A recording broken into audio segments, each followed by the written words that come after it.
Bonjour à tous et bienvenue dans cette nouvelle vidéo. Aujourd'hui, nous allons résoudre le puzzle du jour 8 du Advent of Code 2020. Donc c'est un puzzle assez simple qui me rappelle un peu l'année dernière. C'est-à-dire qu'on va créer un mini ordinateur avec trois opérations. Incrémenter un chiffre, jump, donc sauter d'une instruction à une autre, et no hop, ne rien faire.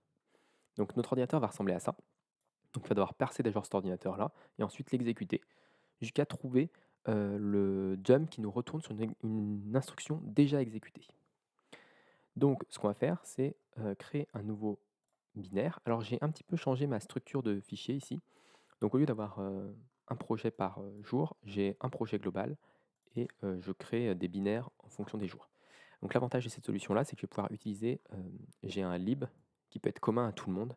Et donc, plus tard dans les puzzles, on va avoir besoin de réutiliser du code, je pense. Et donc, du coup, ça me permet de préparer, on va dire, cette partie-là où on aura besoin de réutiliser du code. Donc, j'ai un fn main ici, donc ma fonction main, et je peux l'exécuter en faisant cargo run bin 08. Du coup. Voilà.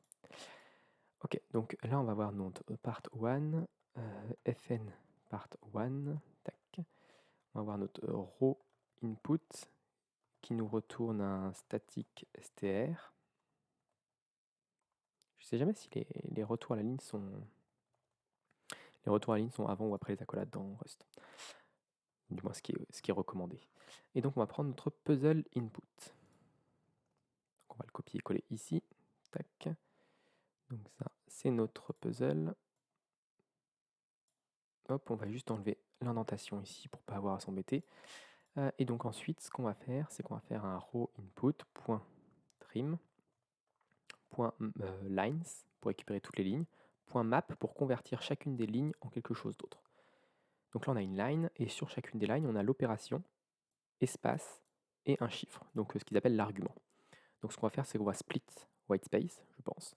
Donc on va faire let parts est égal, donc let mut parts, comme on l'a fait beaucoup de fois, line.splitWhite space. Alors je pourrais juste dire split espace. Bon, je pourrais faire split espace, c'est même plus court. Hop, split par le caractère espace. Et ensuite, qu'est-ce que je veux faire? Donc je vais récupérer l'instruction, ce qu'ils appellent l'opération, qui est parts.next.unwrap. Et on va récupérer l'argument, qui est parts.next.unwrap. Ensuite, on va créer une instruction, justement, qui va être une petite structure qu'on va créer tout de suite. Donc là, on va avoir une struct instruction qui va contenir une opération, qui va être une opération, qui va contenir également un argument, qui va être un i64, parce que c'est un chiffre qui peut être positif, mais également négatif. Je ne sais pas s'il y a des exemples ici, voilà, négatif. Donc ça ne peut pas être un u, parce que u, c'est que pour les chiffres pas positifs. Et on va avoir execution count, qui est un U64, par exemple, ici. Voilà. Ensuite, on va créer l'enum opération. Opération. Donc l'enum opération, ça peut être nop, ça peut être hack et ça peut être jump. Une fois qu'on a ça, du coup, on peut faire opération est égal à match de opération. Donc si on est nop, ça va nous renvoyer, alors je ne sais jamais si c'est double flèche ou pas, ça va nous renvoyer opération nop. Et on va avoir trois opérations comme ça, et sinon, on va panique unknown operation tech. Voilà. Donc ça va être nop, ici ça va être hack, et ici ça va être jump, JMP. Ok. Et concernant l'argument, ça va être argument.parse.unwrap. Donc on va récupérer le chiffre à partir du plus 456, on va récupérer le chiffre. Et dans execution count, ça va être 0, parce que par défaut, on ne l'aura jamais exécuté cette opération. Ok, et donc ça va nous donner instructions, est égal à ça. On va faire un collect à la fin pour récupérer un vecteur ici. Donc ça va être un vecteur de instruction. Et ensuite, ce qu'on va faire, c'est qu'on va faire une boucle. Donc loop, c'est une boucle infinie. On va faire une boucle infinie et on va dire, alors, On va d'abord commencer avec un compteur. Let mut instruction index est égal par défaut 0. Ensuite, on va dire, on a aussi un accumulateur. Let mut hack est égal à 0.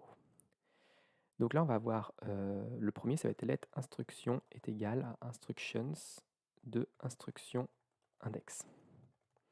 Donc on va récupérer l'instruction. Nous, ce qu'on nous demande dans l'énoncé, si je reviens sur l'énoncé, on nous demande de trouver de nous donner la valeur de l'accumulator. D'ailleurs, on va l'appeler l'accumulator ici. On va nous demander la valeur de l'accumulator lorsque on retombe sur une instruction qui est déjà été exécutée. Donc ce qu'on va faire ici, c'est qu'on va dire, là on va faire let mut instruction. Alors je ne sais pas si on peut récupérer une valeur mutable à partir de ça, on va voir. Donc là je récupère une instruction, je vais dire if instruction point, si elle a déjà été exécutée, execution count. Dans ce cas-là, si c'est supérieur à 0, donc si instruction count est supérieur à 0, ça veut dire qu'elle a déjà été exécutée. Dans ce cas-là, ce qu'on va faire, c'est qu'on va faire println accumulator is accumulator et un break pour sortir de la loupe, donc quitter l'exécution du programme.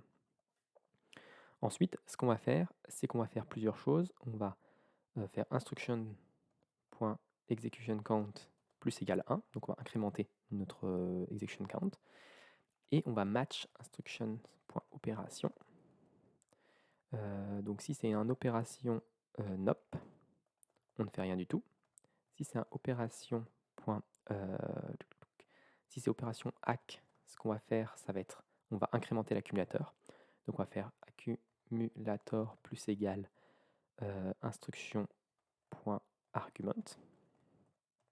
Et si c'est opération .jmp, dans ce cas-là, on va changer notre instruction index. On va faire instruction index plus égal instruction.argument. Et là, on va faire un continue pour dire qu'on recommence la loupe à la partie ici. Ok, et donc si on a été nop ou accumulator, ce qu'il faut qu'on fasse, c'est qu'on fasse instruction index plus égal 1 dans ce cas-là. Parce que ça, si on n'a pas eu de jump, on incrémente tout simplement et on va à l'instruction suivante. Voilà. Donc la seule opération qui m'interroge, c'est est-ce que j'ai le droit de faire ça? Je ne suis pas sûr, mais on va voir ce qu'il nous dit. Ok, donc expected usize found i64. Alors pourquoi usize, donc ça doit être un usize. Un usize, c'est forcément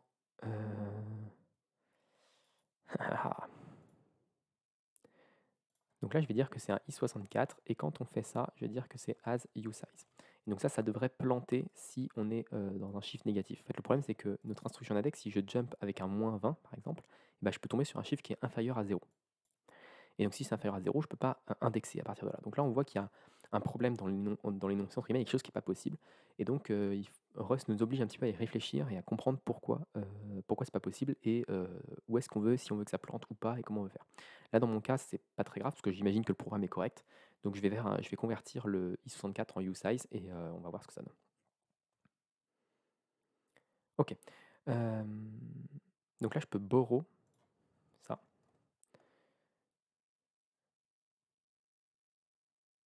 Ok, et donc je veux le borrow en mutable. Je ne sais pas si je peux faire un truc comme ça pour borrow en mutable.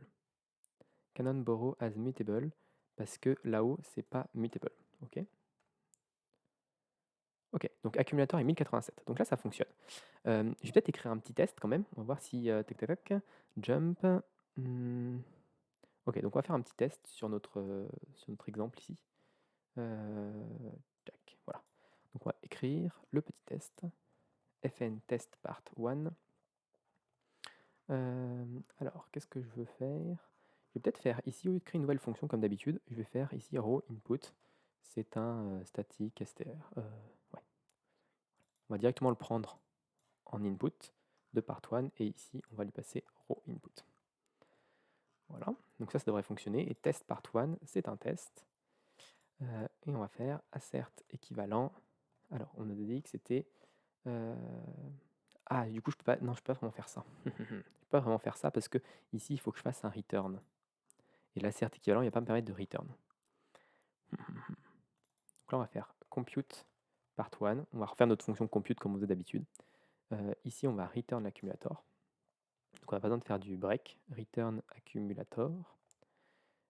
Ici, on va panique, parce que sinon, on ne return rien du tout. Oups. Non, en fait, il n'y a pas besoin, en fait, parce qu'on va break, on va forcément break. Le seul moyen de sortir de cette loop, c'est de faire ce return là. Donc on va continuer à loop tant que c'est bon. Ok, compute part 1, ça nous renvoie à un U64. Je sais pas ce que j'ai mis pour l'accumulator. J'ai rien mis, mais bon, c'est pas très grave. On va créer la fonction part 1. La fonction part 1, ce qu'elle va faire, c'est qu'elle va faire let accumulator est égal à compute part 1 de row input. Et elle va faire un println accumulator is up. Ok. Et donc ici, on peut juste faire part 1. Tac, tac, tac, je crois que c'est bon. Et ici, assert équivalent, on va dire que l'accumulator est 5. Donc de compute part 1, hop, et on lui passe le programme qui est celui-là. Compute part 1, je crois que tout est bon à ce niveau-là. Donc on va faire cargo test. Normalement, il va tout test, il compile tout et il teste tout. Donc on va voir asToken argument, found, expected i64, found i64. On va dire que ça retourne un i64. Oui, parce que l'accumulateur, il peut être négatif. Ok, donc tout a l'air d'être passé. On voit tous les tests en fait, de tous les jours qui sont exécutés. Je ne sais pas si je peux faire un bin 08 pour exécuter que... Ouais, je peux exécuter que les tests du binaire 08. Ok, donc ça a l'air de fonctionner. Donc on va faire un cargo run de bin 08. Le chiffre c'est 1087 et on va voir ce que ça donne au niveau de la solution. Donc tout est bon, on a eu notre étoile. Donc voilà pour cette vidéo, j'espère qu'elle vous a plu. Si elle vous a plu, n'hésitez pas à vous abonner à la chaîne et à partager ces vidéos autour de vous. Puis moi je vous donne rendez-vous très rapidement pour la suite de ce Advent of Code 2020.